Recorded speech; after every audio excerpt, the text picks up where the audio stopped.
Breaking news. Looks like there was a fight in the Fever versus Sun matchup after Caitlin Clark, did she get hit? That's the only one he cares about. Caitlin Clark got shoved. She fell. Oh yeah, I just got that on ESPN. Yeah, she got shoved to the floor. What? Dang. Sheldon. All over. Damn. They get into it. Oh! Sheldon's face, Caitlin Clark. What? They did not stand up for her. What the hell? It's the same thing as last That's year. the same exact thing. She just came back and dropped like how many threes? Like 6, 7? Dropped like a 30-point bomb back. It looked like a flop, low key. Nah, she ain't see it. Oh! Yeah, she ain't see it coming. And it's the same exact problem. This is the her body asset of the was NBA. relaxed. That's what I'm saying, bro. It's the same exact She wasn't problem. expecting to get pushed. It's the same exact And nobody problem, bro. stood. Bro, Exactly. that low key pissing me off, bro. Yeah! Hey! Come on, man. What you talking about? Hey. What? Somebody need to go push that other girl. What is she doing? Y'all up by 17. Y'all Getting blown out. Y'all ain't got nothing to lose. Just Looking dumb. They trying to press. Yeah! Okay. Hey, look I at like that. I see why they call it the Indiana Fever. Because tensions are rising. That crazy. Her first thing, she was trying to go grab that hair. That's a female way to fight him, man. Hey. I like that though. Way to stand up. He said cut it down. Hey. Shoot, I mean that's how they fight though. So it really, realistically, not disrespectful. How they fight, bro? Like how they do boxing?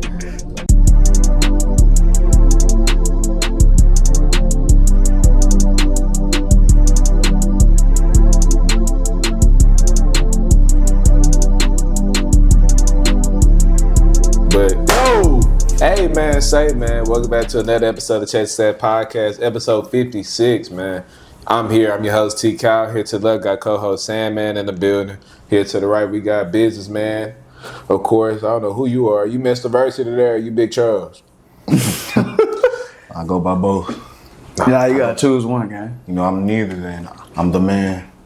Boy, but in the back, obviously, of course, we got Big Jess in the building, man, of course. But without further ado, NBA Finals is coming to an end either Thursday or this Sunday. I think we all know when it's going to come to an end.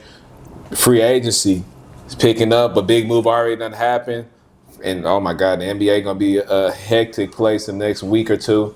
And I don't want to spoil the rest of the episode. But with that being said, Big Jesse, my apologies. y'all look alike. It's my bad. Niggas in y'all look alike.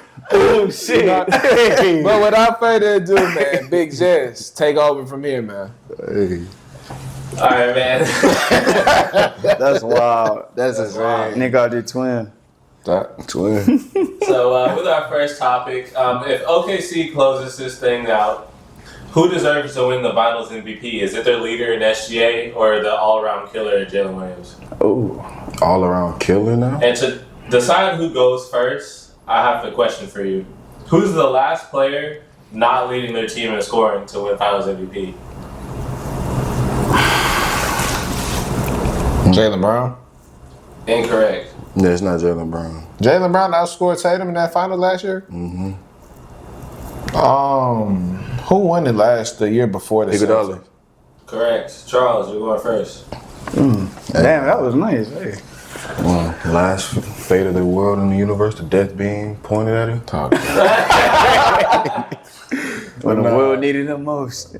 On me, but I got SGA, man. I feel like both of these players have been extremely consistent for the most part. I understand that poor performance we saw SGA put up in Game 3. I understand that how that could detract him. But at the same time, he's still leading his team in points per game. He's still averaging a nice amount of assists and rebounds more than J-Dub has.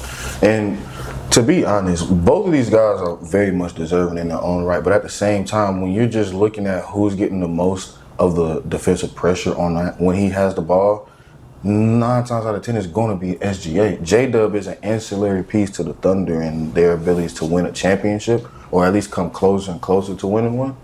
But SGA is the engine that makes that team go. But right? do you feel like SGA has been playing better than J-Dub throughout these finals, though? Oh, Yeah, I mean, it's kind of hard to just. They do kind of. It's kind of like. It's a little step ahead. It's kind of similar to the mode of like Siakam versus Halliburton in the Eastern Conference Finals. Like, for what it's worth, Siakam won it fair and square 5-4 in the voting. But at the same time, like, it wasn't like night and day, because while Siakam was out, he was outscoring Halliburton. Halliburton was doing everything else at a higher clip than Siakam. But I think from your standpoint, and obviously, you know, I don't want to interrupt and stuff, I'll just intervene. My answer was obviously J-Dub, of course, but for the reasons of, I feel like J-Dub's impact on winning is better than SGA's. And, you know, obviously, this, you know, scoreboard, if you can put up, he averages 32 points per game. I mean, that's extremely nice. Don't get that wrong, but J-Dub's 27 points a night, playing all. I mean, he was a second team all defensive player, third team all NBA. Like, and he's actually showing it on the biggest stage of basketball. I mean, I feel like J-Dub, truthfully, like a 40 ball in the finals as the number 2. I mean, he was literally like SGA was deferring to him at certain points. Like, I don't know. Like, obviously, SGA, he has been the engine that made OKC go throughout this whole year, and we low-key been waiting and questioning who's going to step up and be that missing piece for OKC to take them over the top. Chet, obviously, you know, is very disappointed in this finals, and we'll get into that another day. But I think J-Dub, I mean, I feel like his impact is way bigger than just his numbers. I feel like his playmaking, his defense, his facilitating, his rebounding. I mean, he's taking on the assignment of guard on whoever you need him to guard. I mean, 27 points, 6 rebounds, 4 assists on damn near 50% shooting and 42 from 3. Like, what do you think is harder to replace? Jalen's efficiency or SGA's gravity? The gravity. It's gravity for sure. Gravity. Like, SGA playoff whistle is insane. Not in playoff, his whistle in general is insane. But in the playoffs, it kind of annoying in the sense where I look and I'm like, damn, like I thought a certain level of physicality was going to be allowed on the biggest stage of basketball, and it's damn near looking like a regular season game. Like, the whole aesthetic of the finals really doesn't feel like the finals. And obviously the officiating going a long way. I mean, as you know, I don't know if y'all keep up with it or not, but Scott Foster is called the extender for a reason. He's gonna make a series extend. So, I mean, who's drawing the toughest defensive matchup? by far SGA. SGA is the MVP. He gonna get the after the last game, they need to rethink things. No, Should leave SGA one-on-one if you want to. That would be Indiana's death wish. but it's not even the fact of his skill. Like, I don't feel like it's all the fact he's just that nice. I just feel like it's hard to guard a player like that, because if you're physical like OKC is with everybody else, it's a foul. If you're too if you're lacking off of your aggression, that's an easy bucket. Like, it's really a hard line of how can you play SGA without getting into A, foul trouble, or B, getting killed because you're not aggressive enough. I feel like J-Dub, I feel like in a sense he kind of getting that flop. Like, he's not necessarily flopping to the same level of extent as SGA, but I feel like at the same time, like, he's earning these, like, Yeah, he's earning the call. he's earning the calls. Like, I feel like if I didn't know SGA and I didn't know J-Dub before, like, this is my first ever time watching basketball. If you watch that game 5 yesterday, Jalen Williams is the better player. Yeah. If I watched the game 4, Jalen Williams is the better player. Despite all the free throws, Shea got his 35 off the free throw line. I'm not finna sit there and, you know, like he was just killing the whole game. I think J-Dub kind of like weathered that storm before SGA said, okay, let me take over. Let me get to the line and shoot 8 times in the fourth quarter. I will say, like, to add to your point, J-Dub in every single game he has ascended. The first game he was under 20. Second game he was like, I think 26. Third game 27. Fourth game a 30 ball. Fifth game he drops a 40-point bomb. Yeah. But, like, at the same time, we all know the NBA is built off of moments. Like, the moments that you have are going to be what is imprinted in a lot of people's brain. Yeah. So what moment are you going to have imprinted in your brain? Will it be Jalen Williams' Game 5 40-point bomb that essentially makes the Thunder step towards an NBA championship more and more realistic than ever? Or is it going to be SGA in his ability to have the Thunder win in the jaws of defeat, snatching victory from the jaws of an L that Indiana was going to hand them with a double-digit deficit, being a spearheaded leader of that comeback. Game 5. I mean, and that's my personal opinion. If you say SGA Game 4 heroics, at that point, I'm not going to be the one to kill you. But I feel like, me personally, I feel like J-Dub in that moment, like especially when the game was becoming close, there was a 2-point game in the fourth quarter at a certain point. And J-Dub turned on the gas. He kept it going and dropped that 40, bro. I mean, he was having it going from 3. He was at that line. I mean, we gotta look it up, Big Jess, if you can do that for me. What was J-Dub free throw attempts? Nah, he was getting to that line. You talking about Game 5? Yeah, Game 5 free throw attempts, because he got to that line. He got to that line, but yeah. He got to that line for the past few games. Now I'm thinking about it. I agree with Tyler. I ain't gonna lie. I'll say J-Dub for sure. Yes, SGA. I mean, realistically, it's gonna be SGA, but and from my standpoint, I would for sure like to see J-Dub give him one. But yeah, man, his ascension has been crazy. Like Game 4, I mean, that's really when it started. 9 for 12. 9 for 12. 12 attempts. Jeez. How many did Shea have? Because I feel like J-Dub probably had more than him, too. Probably so. 14. 13 for 14. Yeah. Oh, wow. But I say it really started like Game 4 when I started seeing it, where he started like really showing like who he really is and everything, especially like defensively, and he started like going to the rack. That's what he's good at, and it's hard to stop a player like that when he got a 7'2" wingspan. He can get to the rack. He's fast, athletic, so it's hard to guard that. And honestly, nobody on Indy could guard that, and I think he showcased that Game 4 and Game 5. So I feel like coach really like let him step into that role of, what I'm saying, all right, go get it. Like, go get a bucket instead of, like, relying on SGA, because Shea, he played too slow, honestly. Dub, he's fast. He going to go to the right. He going to go at you. Full speed, you know what I'm saying? He going to do all he can to, get a bucket. Shea is more so, like, and I mean, I'm a fan, so I'll be honest. Like, it's more so, like, he's very foul reliant. Now, J-Dub, he'll go to the rack. He'll get fouled, but he'll get up. He not on the ground looking at the ref, you know what I'm saying? Like, he getting up, going, you know what I'm saying? He getting back, playing defense or whatever he got to do, or he going to the line. But, you know what I'm saying? For sure, I'd say J-Dub, he's had a crazy ascension this whole playoff series, you know what I'm saying? Especially from having, like, games where he had, minimum points and, you know what I'm saying? So it's good to see that, he done came up and everything like that. So I got to go J-Dub. Yeah, SGA been a more consistent playoff performer overall, but J-Dub's ascension from Game 7 on in from the Nuggets to this point now is crazy. I feel like he's like the reason why we've been really winning the games, honestly. Why he's the biggest expecter. Like, SGA is the one that gets all the pressure. So without trying to make any puns, SGA is the Thunder. But fucking J-Dub is the lightning.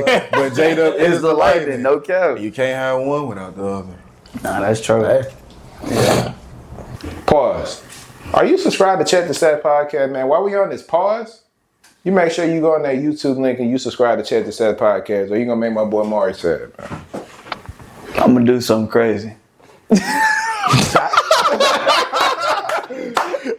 So for our next topic, did Tyrese Halliburton deserve most of the blame for the Game 5 loss? And to decide who's going first, can you tell me what team he was drafted to?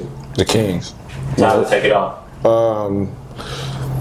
Yes, I believe he is the biggest blame for Game 5 loss, of course, but it's truthfully, I don't even think it's his numbers, because obviously Tyrese Halliburton, like, impact on the game isn't going to be based off of his points. Mm-hmm. I think his biggest, like, downfall was he was out there hurt. So mind you, like, the facilitating aspect of his game is gone. He's not getting by nobody. I mean, when you watch him, he's just spamming crossovers back and forth like a damn 2K player. And then once you get a big man on you, he gonna hit you with 3-4 of them, get you a little off balance and try to step back for that shot. That shit was broke. 0 for 6. He was ass last night. I ain't gonna hold you. Like, Tyrese Halliburton, man, he deserves a lot of blame. A lot of the hate that he's getting is 100% deserved, because T.J. McConnell came to play last night. T.J. McConnell and Rick Carlisle, he needs some blame as well. I mean, it makes no sense TJ McConnell had it going down the stretch. Big Verse, if you don't mind me, 18 points, 4 assists, 4 rebounds, and 22 minutes for TJ McConnell. He had like 13 in the third quarter. How in the hell is he on the bench in the fourth quarter? Hooping. And mind you, he is tired. Like, I did see him huffing and puffing. He never experienced that many minutes ever in a playoff in his playoff career. But Tyrese Halliburton 0 for 6, 0 for 4 from 3, 4 points. Get him off the court. If he has if his calf is hurting, he isn't doing you no benefit by being on the court. He is no scoring factor at all. He's barely a scoring factor when he's damn healthy. Yeah. So shoot, him injured is worse. And then on top of that, he's not facilitating for nobody. He's not a great defender. I mean, they wasn't necessarily even picking on him because they didn't have to. Indiana is trash on defense. But, I mean, you got him out there contributing nothing. Nothing. He's out there running, getting minutes. And then you're in the biggest stage of the, like, obviously, he got us there for sure. Like, Tyrese Halliburton is a humongous piece of this puzzle that Indiana has going, and he deserves that, that leeway of, if you want to go in, give it a go for a minute or two. But once it's not working, it's time to go find the next solution. And you already had one working that had it down 2 points in TJ McConnell, but you didn't want to go back to that. You wanted to ride it off with your all-NBA player, your all-star, whatever names you want to give Tyrese Halliburton, you let the dude rock out. And unfortunately, that ended up being one of the biggest reasons on why the Pacers lost Game 5. That's probably going to be the biggest reason why they lose the series. 100%. Because it's one thing to be this inconsistent with your level of scoring, like your level of production. It's another thing to waste a damn near 30 piece from Siakam, a 4 3-pointers made from Nesmith, when you have basically 5 players that go into double digits, double figures in the scoring aspect of things. But it's another thing to have that lack of aggression. Like, man, I understand that you was hurt, but even with that being said, like, if there is any moment that you want to give it a go and give it your all when your life is on the line, essentially, in this setting, it would be the NBA Finals. Because there is no guarantee that you're going to have a tomorrow after Thursday night. So you want to take care of all variables as much as possible. You're in a position where your team's life is on the line. This game is not guaranteed to be played by next year. You don't know if you're going to ever get back to this moment. You got to lay it all out. I'd rather you go 0 for 15 than 0 for 6 because and it's crazy. There was a quote by Dion Waiters that said, I'd rather go like 0 for 27 than 0 for 6. Because at the very least, if I go 0 for 6, that means that I stopped trying. That means I lost confidence. Mm-hmm. With Tyrese Halliburton's injury, we understand that he had some level of pain that he was playing through, and we got to give him his respect for that. But at the same time, like, even though scoring isn't in your game, you have to go out there and give some level of effort if you're the best player on your team. You're the driving force. You're the reason why your team has gotten to this point. You're supposed to be the reason why your team walks home with that Larry O'Brien trophy. And now you only have one guaranteed opportunity to extend the series to a potential Game 7 where we know anything can happen. That's just like, there's no way that your coach puts you back in the game where you already you was a non-factor. He was a non-factor before the injury. So then you put him. Man. How many turnovers did he have? I was going to say total. He had like 3 or 4. They had like what? He had 3. Siakam had 6. Nembhard had 4. Nesmith had. McConnell. Forget McConnell. You hooped. You had 3, but you hooped. Yeah. But Rick Carlisle. Jesus Christ. At a certain point, man, you probably got to get out of this. You got to take out your all-star level player and put in the guys that are hot. Like, this is the biggest moment in your coaching career. Outside of you winning that championship with Dirk back then, this is your biggest moment in your coaching career. Mm-hmm. Bringing a 4 seed, underwhelming underdogs. They were the biggest underdogs probably in finals history. Damn near every series too. Every series they was the underdog. Mm-hmm. And for you to get to the biggest stage up 2-1, and then you just poop down your leg 2 straight games, not 1. Because, mind you, we're not even going to speak on Game 4, how they blew that choke job. That was a humongous choke job. But Game 5, it's down 2. You're down 2. Mind you, everything not going your way prior up to that point. You're down 2 points, and you say, Tyrese, take us home. Mm-hmm. Mind you, he got 0. Yeah. And, for some odd reason, every time when you play, it's like some shit. They're grabbing rebounds, they're grabbing assists, they're doing everything else but putting that ball in that basket. I promise you, 7 rebounds for Tyrese Halliburton. I promise you, I take his 6 rebound. rebounds for Miles Turner. I promise you, I take Tyrese Halliburton RA next game. I guarantee you, he's gonna finish with 7. Like I'm telling you, bro. Like I know it like the back of my hand. If I'm Rick Carlisle and Game 6 is on Thursday, I'm throwing everything in the kitchen sink at OKC. Everything, because there's no guarantee tomorrow. That's true. Yeah, I gotta say he's part of that blame for sure. Of that loss. Is he the biggest blame in your eyes? Yeah, most definitely. Because I mean, he's supposed to be like the guy. You know what I mean? But I gotta give him some props because he going out there playing hurt, and I understand that the coach is trusting him to all right go out there and hoop. This is your moment. Like I understand you hurt, but like give it your all. But like.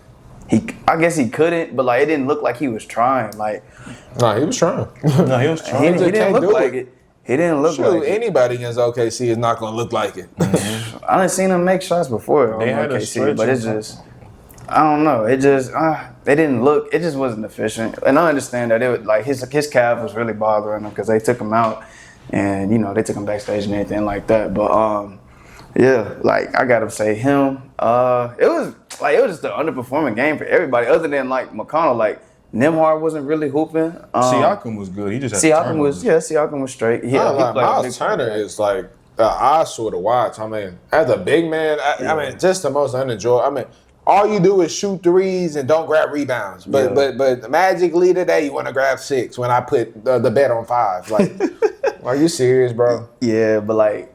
Nobody was really stepping up other than T.J. McConnell, which is crazy. They had bro looking like Jason Kidd out there. Siakam too. Don't forget about 28. Siakam was hooping. Smith came to play. Had 14 and 6. Obi was cool. Smith is such a good shooter. Obi was cool. Yeah, Oh Obi my came God. to Obi done had a huge improvement. He's a pretty solid shooter now too. But when your main guy doesn't like come to play, you know what I mean, or your pacer, you know what I'm saying, it's over with. When your pacer can't set the pace, what good is he as a pacer? And especially when you have all your what's that shit called? Call stars? No, not your co-star. When you got all the role players that step up and play their roles, and then you end up with a 4-ball, like that can't happen. Like you can't have a game where Miles Turner give you 13, a shocking 13. Siakam give you 28. Nesmith give you 14. McConnell give you 18, and Toppin gives you 12. And you can't take that game. How much did Nembhard have? 7. I mean, damn. Don't get me started on Nembhard. And I told you about that discount too. That was crazy. Who do we have on Nembhard? Dort? It don't even matter. He weren't gonna be effective. Shit, y'all could have with put you Case and on. Wallace on him. It wouldn't make a difference. He killed Shoot, me. Case and Wallace. What? Case was alright. He was doing alright. So let's talk about this big trade. The Magic got Desmond Bane, but did they give up too much? And where does this put them in the East? To decide who's going first, what pick was Desmond Bane in the draft? 28. Incorrect. He wasn't live. Close though. He wasn't live. What, 25th? Incorrect. 30th. 22. Desmond Bane was the 30th overall pick in 2020. But which team originally drafted him before getting traded? Was it the East or West? It was East. Hornets? Nope.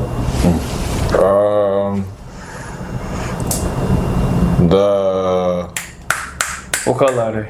No, what the hell? Come on. Okay, what division? I mean, still no. What the heck? That dang give it away. I'll say the Celtics. Correct. Tyler, take it up. That's crazy. I didn't even know that. Damn. AI America. Said AI. I ain't never got to rely on that. Cheater. But I think the Magic, they didn't give up too much in my personal opinion. The trade was because KCP, Cole Anthony, 4 unprotected picks and one first round pick swap for Desmond Bane. I mean, you're not asking Desmond Bane to come in and be your 1 or your 2. You're asking to be your 3. And truthfully, I feel like he's the perfect player for that system that they got going on in Orlando. He's not extremely ball dominant. He's a 41% career 3-point shooter. He can be a ball handler, and I think he realistically will be a primary ball handler in that offense, especially with them getting off of some of their point guards. And if I'm correct, I believe that starting lineup would be Bane, Suggs, Franz Wagner, Paolo, and I don't know what big they might put out there. Some Wendell Carter, the Jonathan Isaac, maybe. Who knows? Jonathan Isaac. What, as a center? Hey, who knows?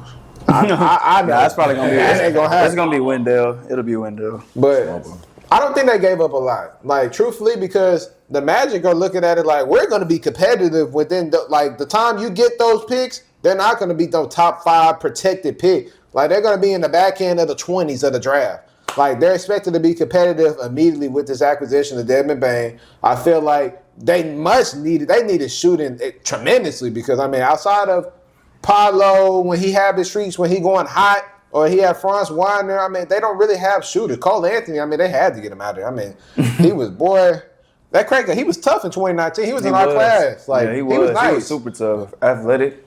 Yep. And the league have a crazy way of humbling folk. KCP has statistically his worst year in 10 years. Damn. Hey, the Nuggets, he desperately missed the Nuggets. And the Lakers. I was gonna say He was bad on the Lakers. He was So he all right. Nah, with the ring, he was nice, but with the Nuggets, no. But I feel like Desmond Bane, he's the missing piece for that team to take that next step, and especially with Boston being out, with Tatum missing a whole year, and they're about to break up their team, essentially. The East is up for grabs, and I feel like Desmond Bane would be the perfect fit for that Orlando team to take that next step into actual contention in the East. Yeah, actual contention for sure. I don't know if it necessarily puts them over the hump in terms of like being the favorites for the East. No, I wouldn't say favorites, But I'm talking about them in the top 5. hell they yeah. probably already were in the top 5. It's just that they underperformed this year. Nah, for sure. They were 'Cause they had a better year last year. Yeah. Way better. Yeah, that's what Way I'm saying. I better feel year. like they had the projections to be a top 5 team last season, and they just underperformed. Like 5 clear teams that you would pick better than the Magic.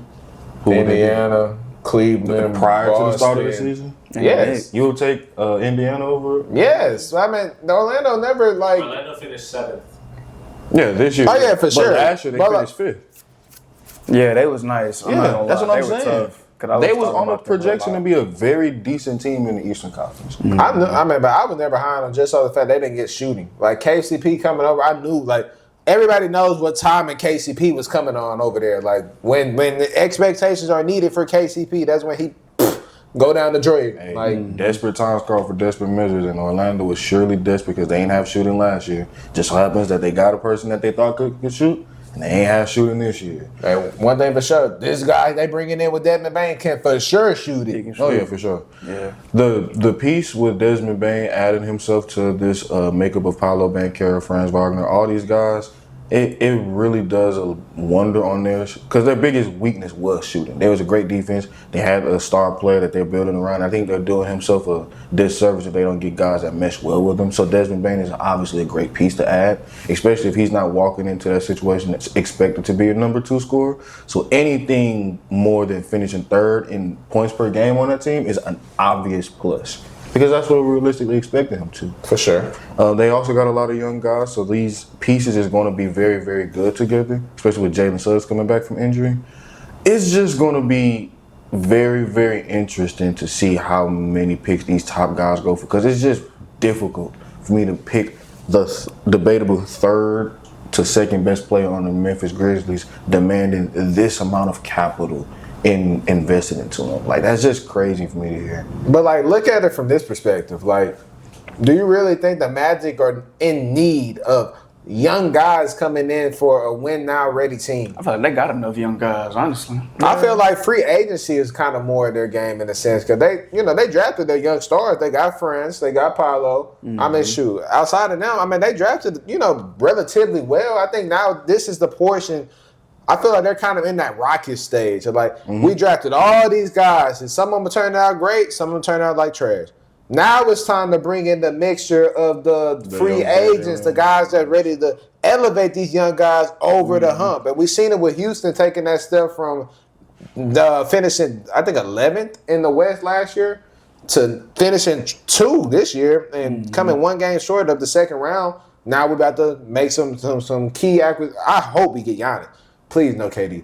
But I think Orlando ready to make that next step. They have their superstar for sure. I think Paolo is he's going to be a bona fide superstar after the end of this year. But now he needs that support system. I feel like Desmond Bane is that perfect piece. Yeah, I like that pickup for the Magic. Do you think it was an over? They paid too much for Bane? Nah. 4 picks, 4 first-round picks. Cole Anthony and KCP. I feel like they did. I feel like they made the right decision. I don't think it was too much. You don't think it was too much? I don't think it was too much. You know what I'm saying? They doing what they need to do to, build around Follow because that's their guy. And like y'all been saying, they struggle with shooting. Well, like we've seen, they've been struggling with shooting. So you bring in a guy like Desmond Bane to fix that issue. So I like that move for them for sure. So, that's funny. Hey, But should be interesting. I think it's more interesting to look at the side of things for the Memphis Grizzlies too, because we obviously know that they've underperformed by massive proportions. But this is an interesting piece because it seems like they're not necessarily ready to tear everything down, but they're definitely remodeling. This is insane for them to get rid of essentially their second to third best player on the team, who has been rather productive and one of the main reasons they were staying afloat in the Western Conference to even compete for a chance to be in the playoffs. This is interesting for them. I wonder what are they planning to do with Cole Anthony? Memphis just in a weird state right now. They are. They got a superstar. And with KCP, that's not. He play defense, but it's just. A great question would be, what do y'all think that the Memphis Grizzlies are doing? Do y'all feel like they're going in complete rebuild mode, or do you think they're just retooling? I feel like they're retooling for sure. So you feel like John Morant is safe, Jaren Jackson Jr. is safe. I feel like Ja got 1 more year. I don't think if I'm Memphis, I'm extremely hesitant to take calls that aren't extremely favorable for me for guys like Jaren Jackson and Ja Morant. Jaren Jackson because it's hard to replace that level of defensive prowess. Yeah. Especially in today's NBA with his versatility on the defensive side of the ball. Ja Morant, you just hold and hope okay, can we please pray to God that we get 1 full healthy season with him? Yeah. Because with 1 full season of him being healthy, he genuinely is one of the most electrifying players in the NBA and can be a top 15 to fringe top 10 player at his peak.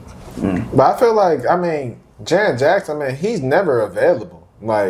And I'm not saying he's not playing enough game. I'm saying he can't stop doing this. Every game is 4 of them by the second quarter, and he can barely play in crunch time. Yeah. At the end of the day, I feel like, his defensive prowess is nice, of course, but you got Zach Edey.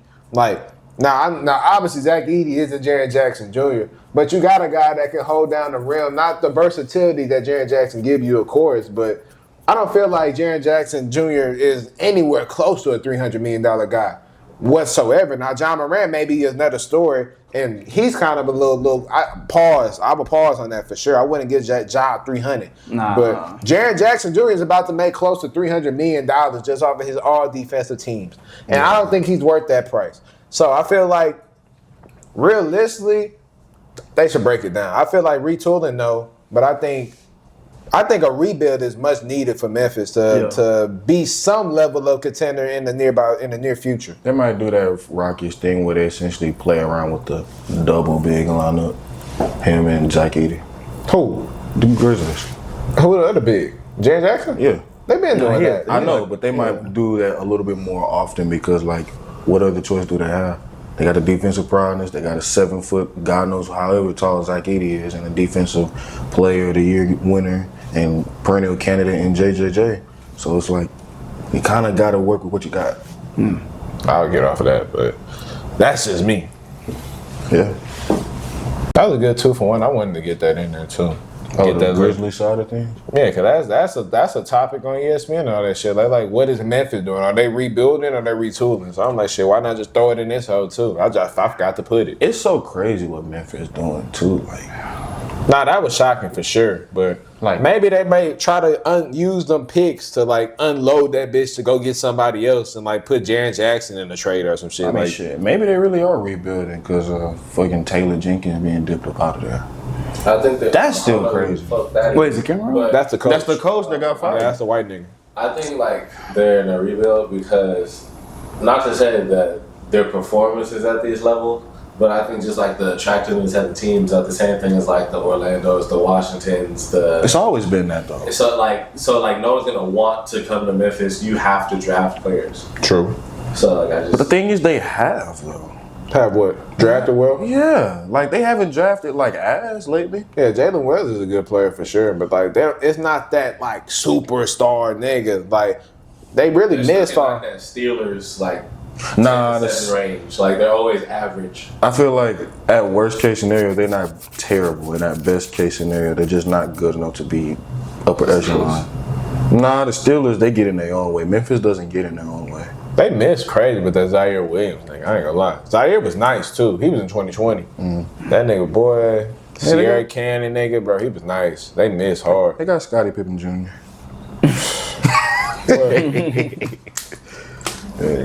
All right, on to the next topic though, man. With the addition Wait, of sorry. Like pull your shorts down. oh yeah, that nigga looked naked in the last video.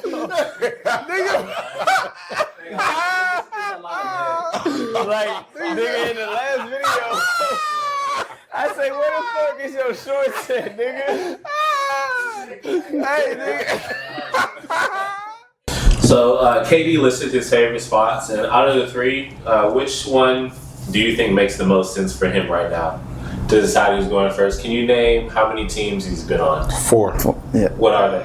OKC, Warriors, Nets, and Suns.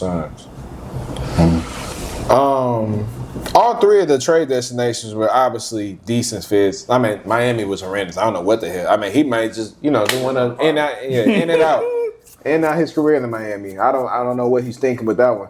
But I think obviously the best trade destination would be the Spurs. I mean, playing on side of Wemby, D. Fox, Stephon Castle. Now, obviously, one of those guys are leaving in that trade, and obviously it's not going to be Wemby, and D. Fox realistically isn't going to be the guy. But Kevin Durant on that Spurs team is going to elevate them to levels that I don't think we would expect them to be on year 3 of Wemby.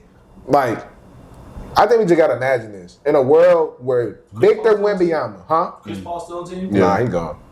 Because 1 year. Yeah, They might re-sign him for like a little run. Nah, You don't think so? you can't do that. Mentor a potential. Chris Paul, KD. I ain't lie. Do y'all think that the second pick going in that pick in that trade with KD? I don't think so. Phoenix don't have shit.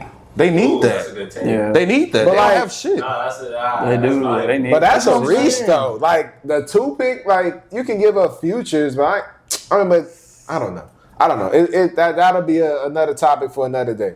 But I feel like the Spurs would be the best realistic fit for KD just off the fact that you have your number one bona fide superstar in Victor Wembanyama.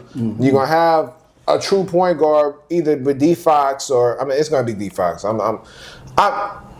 CDS family. I'm not big on D Fox no more. I'm sorry. That's the reason why I'm kind of like making those comments. Like until D Fox proves it to me again, I'm not too big on D Fox. So it's D Fox. You just gotta show me. I'm sorry, but that's gonna be one of the best situations he's ever been in since Golden State.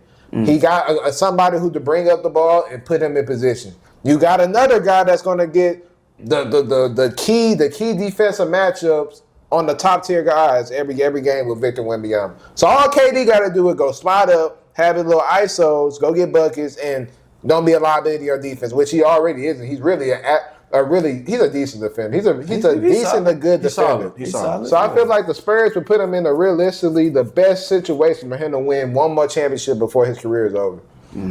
Yeah. You wouldn't like him with the Rockets? I would, but I think we don't have an established number one superstar level player right now where Kevin Durant, I don't feel like KD can go into that system and just elevate us to those levels unless a guy like Ahmed Thompson would take the next step. And that's why I would lean the same as you, because if he goes to the Rockets, then maybe it's just the Rockets fan in me. I just don't want to see him rocking our colors just off of the simple fact of like he doesn't do anything that take us over the hump. You 6 years too late, buddy. When you was free and That's we what I'm wanted saying, man. you. And them KD, I still got pictures on my phone of the KD and 30 and a 35 Rocket jersey with the, y'all remember the yellow, white, red Rocket jersey back The then, alternates. bro? Like, He we went were all the freshmen way in high school when, like, He went all the way up north. He should have stayed down south, man. Damn. But the thing with the Spurs is like it makes the most sense. Obviously, the mismatch problems that they pose on the offensive and defensive side of the ball. But I'm just looking at it from the standpoint of like if he were to go to a team like Miami, what do we realistically expect? I know Bam Adebayo and Tyler Hero ain't the reasons. I promise you. Hey, no. Trust and believe it's the lifestyle. Maybe he liked I'm gonna say the lifestyle. The lifestyle for sure, but Hell like, yeah. He been to a bunch of big market teams with great lifestyles. He been to the Bay. He been up north to Brooklyn. Say, why not go down south and go to Miami? I understand it, but as far as winning a championship, Miami don't even know what type of future they're holding for themselves in terms of like where they realistically expect themselves to go. I mean, how many times did Pat Riley pass on throwing an extra first rounder for guys like Damian Lillard? Or how stingy has he been with guys like LeBron James, guys like Dwayne Wade, who he eventually ran all the way back to Chicago, guys like Jimmy Butler, who he eventually skedaddled all the way to the other side of the damn United States. Like we gotta be realistic at a certain point in time. Like you gotta get with the times, and Pat Riley hasn't. So KD, another disgruntled superstar in the mix. On brand for Pat Riley, it'll be on brand to end horribly in the end of the run. So I'm looking at the San Antonio Spurs. It's like, okay, we in this position where we got to elevate. What's the best way we could elevate a superhuman alien who could realistically pull up from 35, play extremely good defense, and be essentially the face of the franchise? Pair him up with another alien who can pull up from 35, who plays solid defense, and is able to. who plays solid defense? KD. Oh, I thought you were talking about Wemby. I said, not you ever. I'm pairing one alien with another because both of those guys have similar modes to a certain extent. To where the most realistic comp for a Wembanyama was the combination of somebody who plays elite level defense and Kevin Durant. So it's like 100%. okay, you pair those two guys together. You allow Wemby to have another year of development, but this time with a bona fide superstar. You already got enough wings that you could build a bird if you really wanted to. Yeah. So it's like okay, But let's be realistic though. Some of those guys are going to be traded within that Kevin Durant trade if that was to happen. it's not going to be D-Fox realistically. It's not going to be Castle. He just won. It can't be Castle. And why wouldn't it be Castle? Why would Let's talk. Yeah, that makes him valuable, but at the same point in time, I'm like, are you trusting your team in the hands of a guy like Jeremy Sohan? Who? The Spurs? Yeah. No, of course not. I think a realistic trade package for Kevin Durant would be 3 first-round picks, Jeremy Sohan, Devin Vassell, and Stephon Castle. Damn, even Vassell. I keep Castle, but I throw in the second pick. But you can't keep all your guys and want a top 10 level player of Kevin Durant. Like you're gonna have to give up something. You're not gonna be able to keep up all your riches. Fuck. Now they're not gonna be. The Suns are gonna want something. They're going to want more picks than anything. Yeah, because at the end of the day, they want to rebuild. And young win now players. I mean, Stephon Castle's I guarantee you that's probably number one on their trade block. They like De'Aaron Fox. We kind of know what you are. I promise you, the Suns, if they get win now players, they're not going to be in a position where they can win now because they're so far up the shitter. Like, you got to understand, they ruined any type of championship window the second they traded for Kevin Durant. They had an already great stacked team, and because the new owner wanted to do new owner things, fuck up something good in hopes of making it even better, this is the result that you get. Like, he got too involved into the process of basketball operations, and he ended up trading for a nice new shiny toy, and that shiny toy got them as far as the second round exit to the defensive champion Denver Nuggets. So it's like, now they up in the shitter. The only asset they got for real is Devin Booker, and everybody else is like, mixing the pieces where you get in, where you fit in. So it's like, I just want to say, breaking news. Looks like there was a fight in the Fever versus Sun matchup after Caitlin Clark, did she get hit? that's the only one he cared about. Caitlin Clark got shoved. She fell. Oh yeah, I just got that on ESPN. Yeah, she got shoved to the floor. What? Hey, I don't bro. know if there's a. I don't see any hands being thrown. Yeah, you know they ain't gonna throw no hand shoot. They wouldn't be able Caitlin to Clark afford. shoved to the ground as tempers rise between fever and sun. This will be interesting. You can't. You know them They girls. finally standing up for her. Finally. Shit, we seen what happened last year. We had a whole segment about it. Took this damn long to realize Yeah. They seen the episode. they seen the episode. They had to check the stats. That's crazy. Porter household. 10-point lead for the Fever. Midway point, third quarter. Dang. Sheldon. All over. Damn. They get into it. Oh! Gets in Sheldon's face. Caitlin Clark. What? They did not stand up for her. What the hell? It's the same thing as last That's year. the same exact thing. She just came back and dropped like how many threes? Like 6, 7? Dropped like a 30-point bomb back. Nah, that look like a flop, low key. Man, fuck a flock, man. You got the best player on Look at your this. team. Nah, she ain't see it. Oh! Yeah, she ain't see it coming. And it's the same exact problem. This is Yeah, the her body asset of was the relaxed. NBA. That's what I'm saying, bro. It's She the was same relaxed. exact She wasn't problem. expecting to get pushed. It's the same exact And nobody problem, bro. stood for bro, Exactly. That low key pissing me off, bro. Well, hold on. We got more. Hey! Come on, What man. you talking about? Hey. What? Somebody need to go push that other girl. What Shit, is she y'all, doing? Y'all up by 17. Y'all Yeah, ain't got blown nothing to out. lose. Y'all ain't got nothing to lose. Jesse. Looking dumb. Yeah, man. Looking dumb. Hey. Put your ass down. I love it. They trying to press. Yeah! Okay. Hey, look I at like that. Getting scrappy. I love physicality. Hey, Like what? that's crazy, man. Karma got a crazy way of coming back around, man. Put your ass down. I see why they call it the Indiana Fever. Because tensions are rising. Like crazy. Her first thing, she was trying to go grab that hair.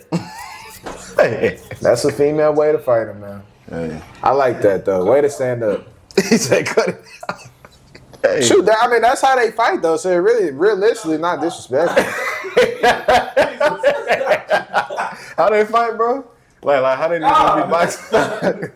Like they just be scrapping for real? Like, Nah, but realistically though, we got to be honest though. Like Stephon Castle is going to be in that trade if KD goes to the Sun. I mean, if KD goes to the Spurs, like it's inevitable. I'm sorry.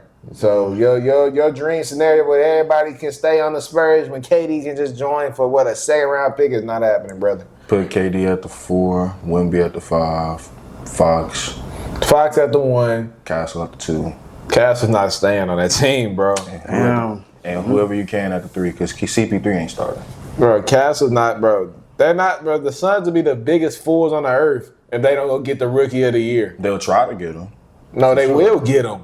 And if they don't get Just him, to put him on the bench behind. I don't see Booker not a San point, Antonio coming off of that. I don't see That's that. what I'm saying. They're I not can't see that. I'm sorry. I mean, it's realistic, but it's like I can't see that. Name a team that got rid of the Rookie of the year after they won the Rookie of the Year. You don't see that often. you don't see top 10 level players wanting to go to your team, and you're the most realistic trade. You're the number one trade asset on that team. But you got to think about this from the standpoint of like, if the Spurs are in win now mode, they are going to want to hold on to all the assets that make them a win now They're team. gonna do everything in their power to keep this man. That's bro. what I'm I'm trying to tell saying. you. That nigga is too nice to come off for, bro. Okay. I highly doubt that. Who?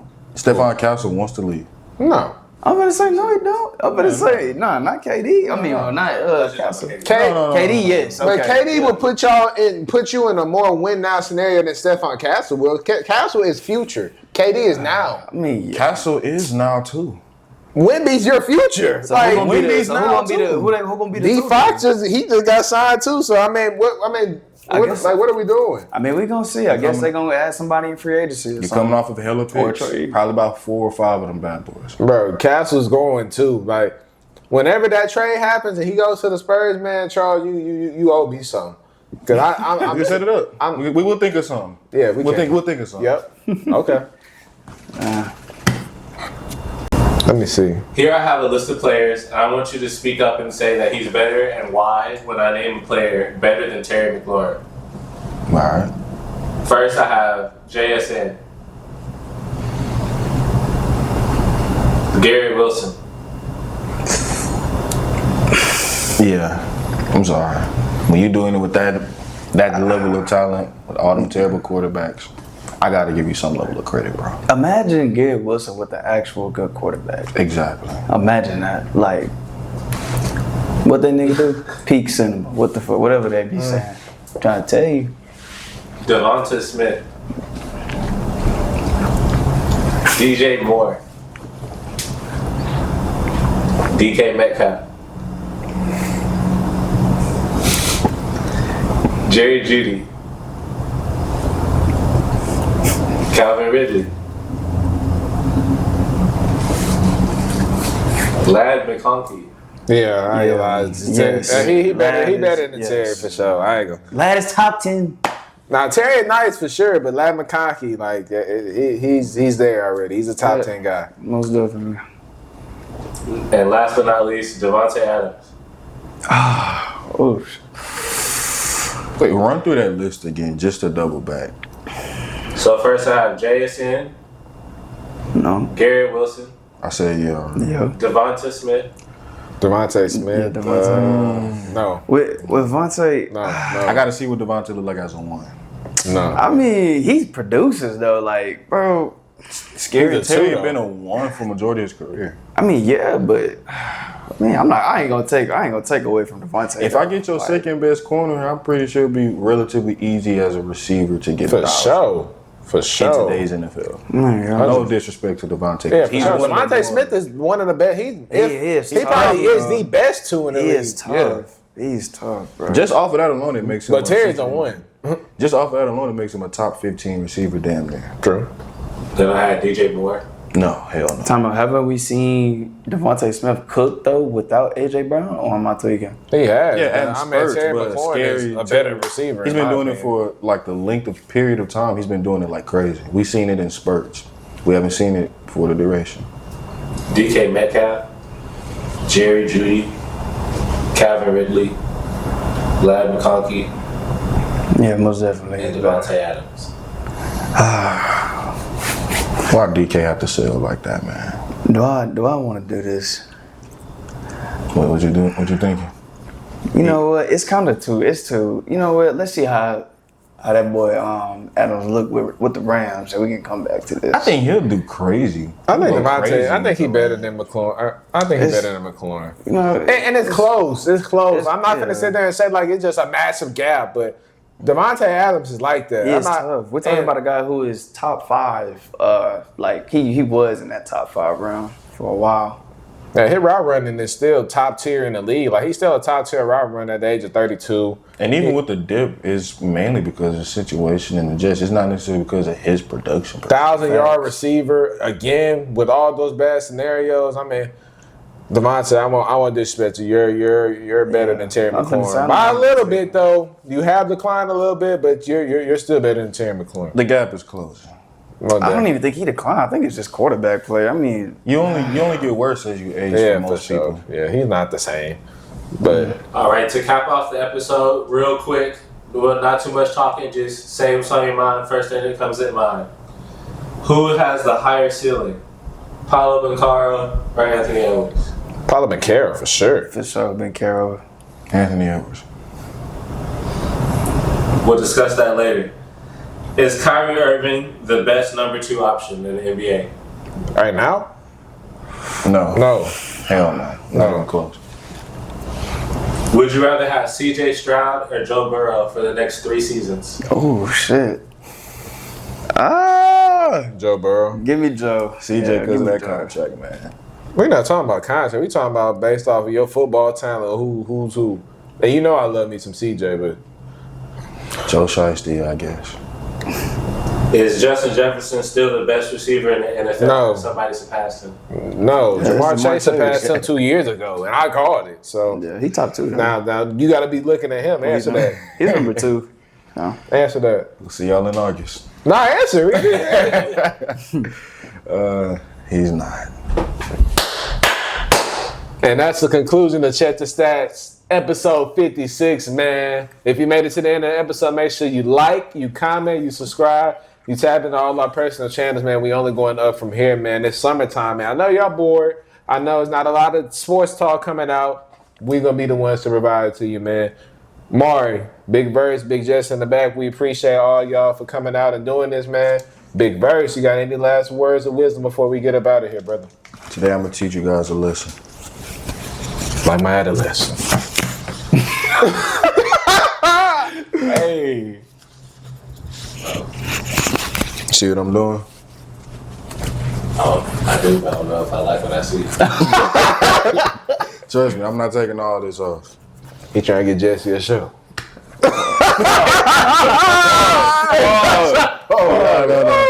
No, you see, I'm dressed classy, I'm dressed professional. I was, but at the end of the day, I gotta stay active.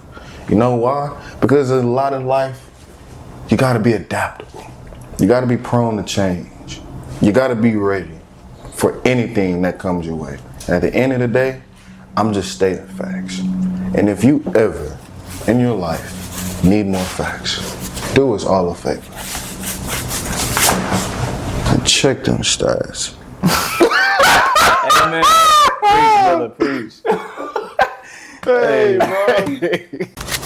Yeah. Then we need to go to the theater.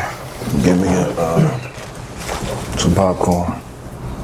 Nigga just go to the dollar store and get you the, you know what I'm saying, a little bag. Nah, I need that authentic shit. You go to the movie theater and get some popcorn? Hell yeah. Bro, you put Let you the, do that? yeah, you ain't gotta. Why not, right? So you walk in, go buy popcorn, and leave. Nigga, you could have spent $10 on popcorn? Popcorn? I can find some living in there. Oh yeah, you high. Bro, you gotta think about it. Like, look, on some real shit, I kid you not, I was in, what's that place called? Evo. It's big over there. It's kind of like AMC down in Houston. Mm-hmm. And I was with my friends. We was eating good and the food was good. And we finished the movie. And I was like, man, they got bottomless popcorn here. Bottomless popcorn. I said, they got bottomless popcorn over here. So I'm like, all right, cool. Let me go ahead and finesse the system. They was like, what you mean? I went into that theater. I walked back into that theater where the movie was playing. Found a bag of, a crumpled up bag full of popcorn. Grabbed it, and I walked up to the waiter. I said, hey, I got some bottomless popcorn. Can I get a refill? But can I get it in a new bag, please? Walk back home with a new bag of popcorn. Damn, that was I know your breath smell like shit, boy. Hey, this Hey, nigga. it ain't my fault that I'm eating good and finessing the system. Don't hate. Appreciate it. Ain't that serious, but